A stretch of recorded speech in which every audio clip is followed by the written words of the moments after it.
Welcome to बिंदास बॉलीवुड। 15 साल बाद कॉमेडी का असली हंगामा वापस आ गया है।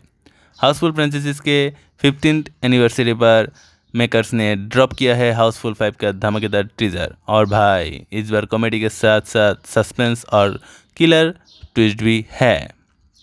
डायरेक्टेड बाय तरुण, कहानी सेट है एक लग्जरियस क्रूज पर जहां शुरू होगा लाफ्टर का सुनामी, सस्पेंस का तड़का और एक किलर की मिस्ट्री। स्टारकास्ट इतनी बड़ी है कि स्क्रीन छोटी पड़ जाएगी। अक्षय कुमार, अभिषेक बच्चन, रितेश देशमुख, जैकलिन फर्नांडिस, सोनम बाजवा, नरगिस फकरी, संजय दत्त, जैकी श्रॉफ, नाना पाटेकर, चंकी पांडे, जॉनी लीवर और बहुत सारे स्टार्स मिलकर बनाएंगे इस मूवी को एक blockbuster roller coaster ride. Movie release हो रही है 6 जून 2025 को, तो रेडी हो जाओ क्योंकि इस बार कॉमेडी के साथ मर्डर मिस्ट्री भी मिलेगा। आपका एक्साइटमेंट लेवल क्या है कमेंट में बताओ और हमारे चैनल को सब्सक्राइब करना मत भूलना। मिलते हैं अगली वीडियो में। बाय।